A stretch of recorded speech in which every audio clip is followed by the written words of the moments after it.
নতুন সরকার দায়িত্ব নেওয়ার ১০০ দিনে ২৪৯ খুন, প্রতি মাসেই বাড়ছে এর হার। রাজধানীর পল্লবীতে ৭ বছরের শিশু রামিসা আক্তারকে গত ১৯ মে ধর্ষণের পর নৃশংসভাবে হত্যা করা হয়। এর আগে উত্তরের জেলার নওগাঁয় একই পরিবারের ৪ জন এবং গাজীপুরে একই পরিবারের ৫ জনকে গলা কেটে হত্যার ঘটনা ঘটে। নতুন সরকার দায়িত্ব গ্রহণের পর গত ১০০ দিনে দেশজুড়ে এমন হত্যাকাণ্ড ঘটেছে ২২৯টি। এসব ঘটনায় প্রাণ গেছে অন্তত ২৪৯ জনের। হত্যাকাণ্ড বেড়েছে, আইন শৃঙ্খলা পরিস্থিতি নিয়ে উদ্বেগ বেড়েছে। চলতি বছরের ১২ই ফেব্রুয়ারি ত্রয়োদশ জাতীয় সংসদ নির্বাচনে বিজয়ী হয় বাংলাদেশ জাতীয়তাবাদী দল বিএনপি। ১৭ ফেব্রুয়ারি শপথ নেয় নতুন সরকার। গত ২৭ মে বিএনপি নেতৃত্বাধীন এই সরকারের ১০০ দিন পূর্ণ হয়েছে। এ সময়ে বিভিন্ন খাতে সরকারের যুগোপযোগী নানা পদক্ষেপ আশার আলো দেখালেও দেশের আইন শৃঙ্খলা পরিস্থিতির খুব একটা উন্নতির দৃশ্যমান হয়নি, বরং কোনো কোনো ক্ষেত্রে তা আরও আগের চেয়েও ভয়াবহ হয়েছে। সরকারের প্রথম ১০০ দিনের পরিসংখ্যান বিশ্লেষণ করে দেখা যাচ্ছে প্রতি মাসেই খুন খারাপির হার বাড়ছে। জাতীয় ও স্থানীয় সংবাদ মাধ্যমের অনলাইন সংস্করণে গেল ১৭ ফেব্রুয়ারি থেকে ২৭ মে পর্যন্ত প্রকাশিত হত্যাকাণ্ড, হত্যা করা হয়েছে, খুন, হত্যা, ধর্ষণ শেষে হত্যা, ধর্ষণে ব্যর্থ হয়ে খুন সম্পর্কিত সংবাদ পর্যালোচনা করা হয়েছে। এর মধ্যে আত্মহত্যা কিংবা অন্যান্য দুর্ঘটনাজনিত মৃত্যুর ঘটনাগুলো যাচাই বাছাই করে বাদ দেওয়ার পর ২২৯টি ঘটনায় অন্তত ২৪৯ জন খুন হওয়ার তথ্য পাওয়া যায়। তবে এই সংখ্যা আরও বেশি হতে পারে। ১০০ দিনের সংবাদ থেকে সংগৃহীত তথ্য বিশ্লেষণ করে হত্যাকাণ্ডের ধরন, ভুক্তভোগীদের বয়স এবং ৮ বিভাগের মাসুয়ারি পরিস্থিতি তুলে আনার চেষ্টা করা হয়েছে। খুন হওয়া ব্যক্তিদের অর্ধেকই ৩০ বছরের কম বয়সী। ১০০ দিনে হত্যার শিকার ২৪৯ জনের মধ্যে ৫১ জনের বয়স ২ মাস থেকে ১৭ বছরের কম, যা খুন হওয়া মোট ভুক্তভোগীদের ২০% বেশি।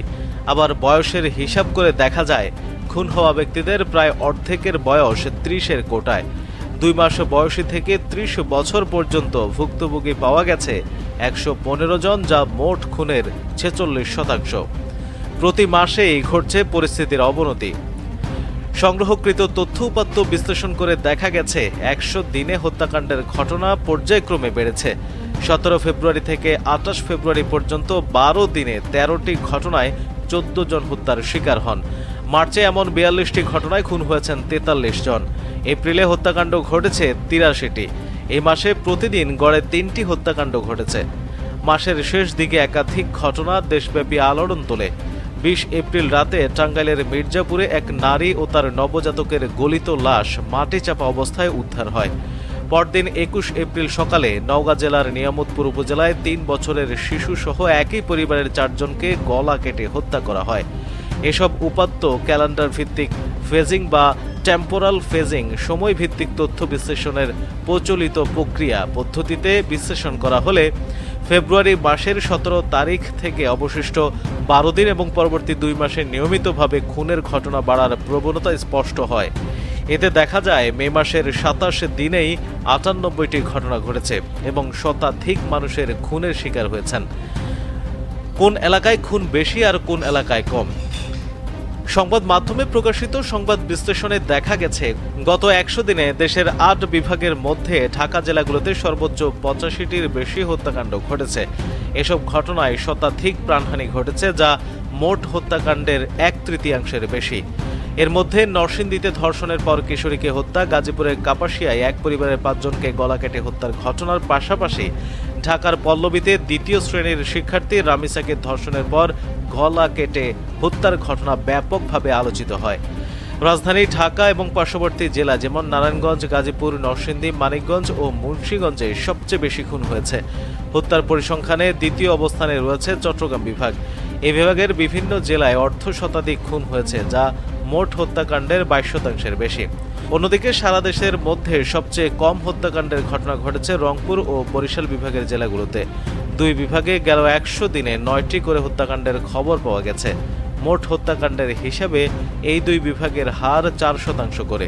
এছাড়াও ময়মনসিংহ এবং সিলেট বিভাগের জেলাগুলোতে যথাক্রমে ১১ এবং ১৩টি খুনের ঘটনায় সংবাদ পাওয়া গেছে, যা পুরো দেশের হিসেবে ৫% করে। একই সময়কালে রাজশাহী এবং খুলনা বিভাগের জেলাগুলোতে 25টি করে হত্যাকাণ্ড ঘটেছে। দুই বিভাগেই হত্যাকাণ্ডের হার 10% করে। ধর্ষণ, মাদক এবং পরকীয়ায় খুন 57 জন।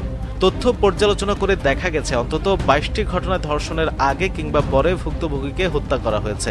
23টি ঘটনায় পাওয়া গেছে মাদক সংশ্লিষ্টতা। এর মধ্যে মাদক কারবার নিয়ে বিরোধ কিংবা মাদকাসক্ত হয়ে হত্যার বিবরণ পাওয়া গেছে। 12টি হত্যার ক্ষেত্রে ঘটনার প্রাথমিক সূত্রপাত ঘটেছে বিবাহ বহির্ভূত সম্পর্ক নিয়ে বিরোধের জের থেকে। 100 দিন সময়ে খুন হওয়াদের মধ্যে 93 জনই নারী এবং 8 বছরের কম বয়সী শিশু। অর্থাৎ খুন হওয়াদের 37% নারী ও 8 বছরের কম বয়সী শিশু।